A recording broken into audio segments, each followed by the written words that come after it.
Tapi ini yang sangat strategis semua, misalnya masalah impor. Nggak mungkin kita bisa mencapai kemandirian pangan kalau mafia pangan, ya kan, tidak diberantas. Kan dimulai dari importer-importer nakal, ya kan. Kemudian masalah judi online, itu kan juga menggerus, ya kan. Nah, di pemerintahan Kabinet Merah Putih ini juga ada beberapa menteri dari Kabinet Indonesia Maju yang juga sebelumnya pernah terindikasi juga kasus, tapi kemudian juga tetap masuk ke kabinet, ya kan. Nah, apakah ini kemudian tiba-tiba ke depan akan ada lagi kejutan-kejutan terhadap orang-orang ini, Mas Adi? Ya kalau mau jujur ya selesaikan setuntas-tuntasnya. Biar nggak sumir, biar tidak spekulasi, biar tak ada dugaan-dugaan bahwa hukum itu tebang pilih. Tuntaskan semuanya, biar clear. Karena, sorry to say, netizen kita kan jago-jago, Bang. Dalam sehari itu bisa dipretelin siapa yang punya masalah. Bukti-buktinya nyata. Apa yang dianggap sebagai kerugian, apa yang terindikasi korupsi, dan apa yang terindikasi merugikan negara, itu nyata, Bang. Tapi karena progress report dari penegakan hukum kita misalnya, itu tidak tuntas, tidak selesai, ya orang jadi hopeless juga. Ini paling di awal aja, di akhir ini tidak akan selesai persoalan. Itulah yang saya kira, ini persoalan trust bagaimana supremasi hukum kita itu bukan hanya di awal, tapi dia sampai di ujung, sampai 5 tahun yang akan datang. Bahwa akan begitu banyak persoalan-persoalan hukum itu akan tuntas setuntas-tuntasnya. Bahwa persoalan korupsi itu bukan hanya terjadi di situ, tapi di tempat-tempat yang sebenarnya cukup nyata di depan kita. Dan itu sangat mudah untuk dieksekusi. Itulah yang saya sebutkan di awal. Prabowo Subianto dengan Kabinet Merah Putih punya segala instrumen untuk menuntaskan semua persoalan ini. Masalahnya mau tidak. Itu aja. Mau atau tidak? Mau atau tidak. Kalau mau atau tidak itu terkait dengan independensi Presiden Prabowo dari pengaruh Pak Jokowi. Menurut Mas Adi bisa nggak ya? Ya Prabowo ini sudah presiden, Bang, dilantik, Bang. Ya saya kira Prabowo ini dari berbagai penjuru mata angin lah. Adalah presiden yang menurut saya komplit lah ya. Terlepas dari persoalan-persoalan yang kontroversial.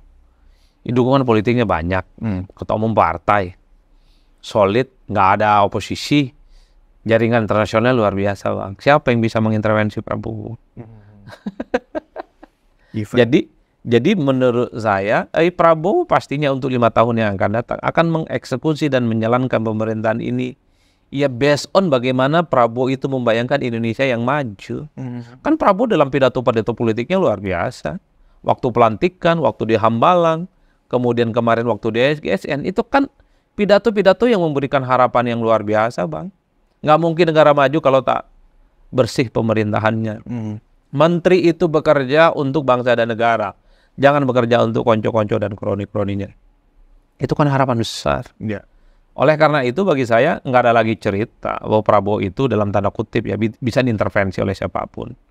Jadi secara definitif Prabowo itu adalah presiden yang saya kira punya naluri, punya leadership dan feeling bagaimana membawa Indonesia maju dan sukses. Nah tinggal bisa tindak menterinya ini bisa mengimbangi dengan kerja-kerja Prabowo yang menurut saya gaspol ini. Mungkin dulu menteri ini berada di zona nyaman. Ya, tapi per hari ini ketika mereka punya presiden namanya Prabowo Subianto, langsung gerak cepat, bahkan mengatakan bahwa jangan ada lagi ada kemiskinan, pengangguran, ketahanan pangan, energi, makan bergizi gratis itu harus tuntas. Ya menteri ini harus melipat gandakan bagaimana semangat-semangat ini yang kemudian harus bisa diwujudkan.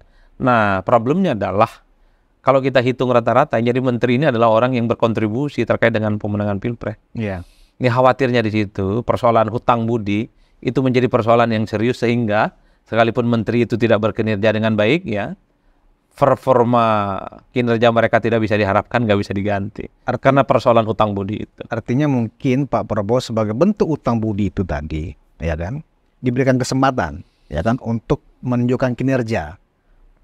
Ketika 6 bulan atau 1 tahun memang ternyata tidak mampu, bahkan bermasalah, mungkin hutang budi itu sudah selesai. Barangkali mungkin begitu pendekatan ya, yang dilakukan oleh Pak Prabowo. 100 hari kerja. Sudah kelihatan itu ya? Itu menurut saya layak tidak. Seorang menteri sudah dikeluarkan lampu kuning. Evaluasi pertama. Kalau dikasih kesempatan 100 hari lagi nggak perform, ya gantilah, Bang. Nah, banyak orang hebat kok dan top di negara ini. Tinggal tunjuk mau menteri yang kayak gimana.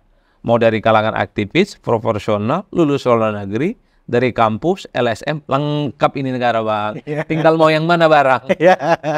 Kan itu aja.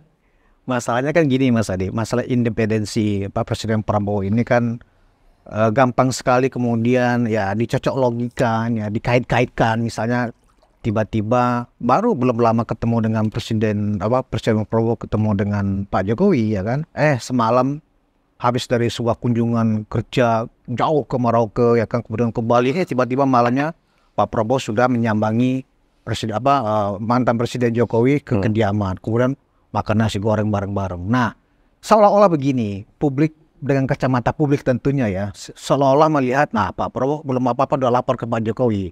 Padahal kan itu sebuah penilaian yang belum tentu benar. Gimana Mas Adi melihat ini? Ya, satu-satunya argumen ya terkait dengan kunjungan Prabowo dengan Jokowi, tentu ini tidak terlepas dari sikap kenegarawanan yang ingin ditunjukkan oleh Prabowo ya. Di tengah kesibukan membangun bangsa, mengorkestrasi bagaimana Indonesia ini maju ke depan, Prabowo masih berkesempatan untuk berkunjung dan bersilaturahmi.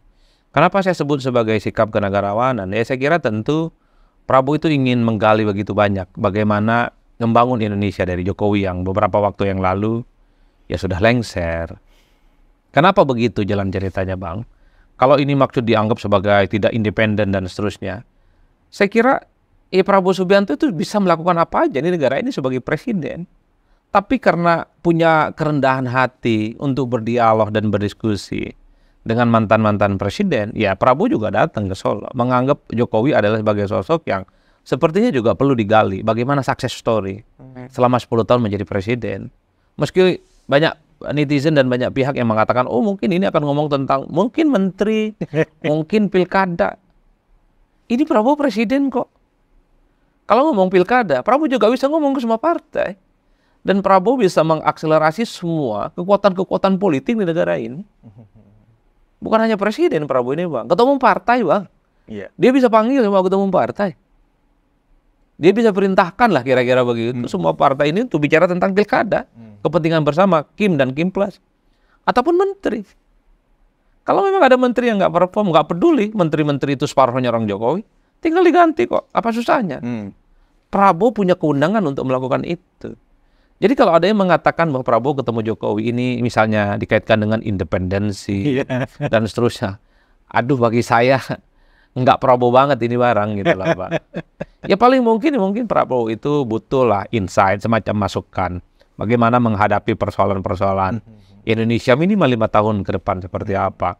Kalau soal kementerian, urusan kinerja, pilkada, udahlah Prabowo itu di atas segala-galanya udah Bang. Jadi itu yang saya kira Prabowo itu punya kerendahan hati untuk tetap ya menimba ilmu dari orang-orang yang selama ini sudah dinilai berjasa. Bukankah juga Prabowo ingin bertemu dengan Megawati sejak 2 tahun yang lalu kata Pak Hasyim kan? Ya mungkin ingin dapat insight waktu Megawati jadi presiden dan sering juga bertemu dengan Pak SBY.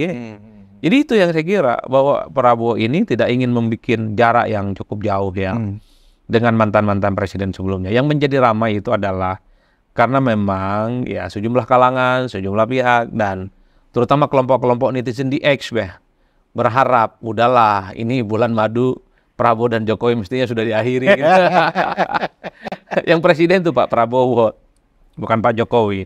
Dan Jokowi itu dianggap sebagai bagian dari masa lalu. Kan itu Bang yang kemudian kita anggap sebagai perbincangan. Jadi setelah dilantik jadi presiden ya Pak Prabowo itu mungkin ya harapan kelompok-kelompok tertentu kurang-kurangin lah bertemu dengan orang-orang yang sebenarnya tidak ada kontribusinya dan tidak punya legasi apapun ya untuk bagaimana membangun Indonesia ke depan. Pak Prabowo adalah Pak Prabowo, bukan yang lainnya. Kan gitu kan?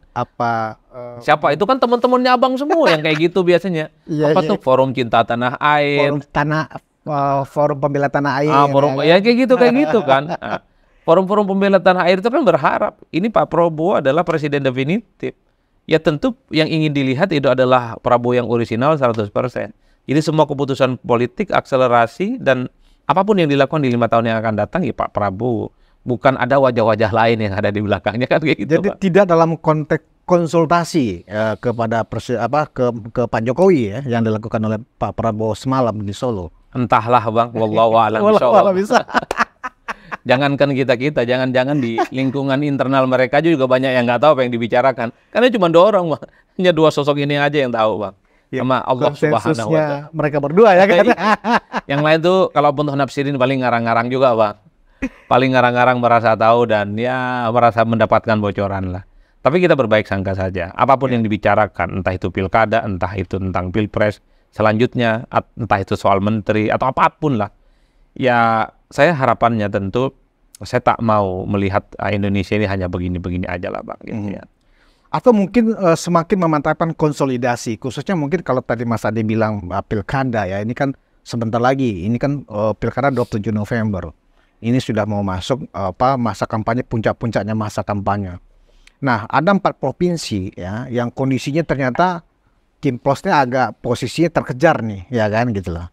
Dari DKI Jakarta, Jawa Tengah, ya kan, Jawa Timur dan Sumatera Utara. Nah, apakah bentuk konsultasi yang dilakukan oleh Pak Prabowo bagaimana menjaga 4 provinsi ini supaya kimples ini, ya kan, minimal di 4 provinsi nggak lolos?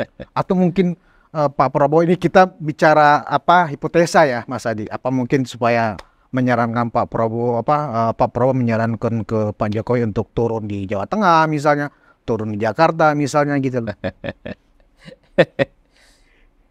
Saya sudah bilang Prabowo ini presiden, apa yang tidak bisa dilakukan oleh seorang presiden di negara ini Bang? Mengakselerasi, mengorkestrasi, menggerakkan begitu banyak instrumen kekuatan politik untuk memenangkan pertarungan. Jadi Prabowo itu presiden. Presiden itu cukup powerful dan cukup luar biasa pengaruhnya. Kalau hanya untuk urusan-urusan pilkada, ya nggak perlulah datang ke Pak Jokowi. Kan kira-kira begitu. Prabowo juga bisa ngomong dengan siapapun. Saya kira pasti ada sesuatu yang jauh lebih besar dari urusan-urusan pilkada. Kalau hanya untuk urusan kampanye misalnya, kan Jokowi tinggal kampanye. Tinggal datang mendukung Lutfi misalnya di Jawa Tengah. Kan nggak perlu disembunyikan lagi bahwa Lutfi itu adalah orangnya Jokowi. Kan Jokowi juga udah bukan presiden lagi. Bebas mau berkampanye, jadi juru bicara, jadi jurkam. Bebas Bang. Ke Sumut juga misalnya dia mendukung Bobi. Di Jawa Timur kemudian beliau itu mendukung Khofifah. Di Jakarta misalnya dukung Emil. Bebas sebebas-bebasnya. Nggak ada aturan apapun yang melarang. Dan tentu nggak mungkin 08 ini buang-buang energi hanya untuk bicara itu. Ada sesuatu yang lebih besar. Yang urgen di negara ini yang pastinya dibicarakan dari hati ke hati. Oleh karena itu, dan kalau tadi nggak bisa mendetek gitu kira-kira apa. Aduh Bang. Bahkan orang yang mengaku A1 juga nggak bisa mendetek Bang. Paling ngarang-ngarang juga ceritanya. Karena mereka berdua bicaranya ya kan. Iya. Kan terlampau banyak A1 yang bocor kemana-mana. Semua orang sekarang mengaku teman-teman kita ini info A1, padahal iya. A200 barangkali ya kan. Saya selalu meyakini bahwa Prabowo ini adalah presiden yang punya skala kerendahan hati untuk berbicara dengan mantan-mantan presiden terdahulu, minta masukan, minta pendapat, apa yang terbaik dilakukan untuk bangsa dan negara. Termasuk dengan Pak Jokowi. Saya menduga sebentar lagi mungkin akan bicara dengan Pak SBY, mungkin kalau ada waktu kesempatan dengan Megawati, ataupun dengan yang lainnya yang dinilai paham betul bagaimana membangun bangsa dan negara ini Bang. Terlampau kecil sebenarnya bagi Prabowo kalau hanya untuk bicara tentang evaluasi menteri. Terlampau sepele sebenarnya kalau bertemu dengan Jokowi itu hanya urusan pilkada yang Abang tadi sebut di 4 provinsi itu. Tanpa Jokowi sebenarnya Prabowo bisa melakukan itu semua. Satu-satunya alasan yang bisa saya tangkap ini adalah sikap bagaimana Prabowo ingin menunjukkan rasa hormat, rasa respect kepada sosok yang selama ini punya kontribusi besar terhadap pemenangan Pilpres 2024, termasuk juga punya apresiasi terhadap Jokowi yang 10 tahun jadi Presiden Republik Indonesia. Karena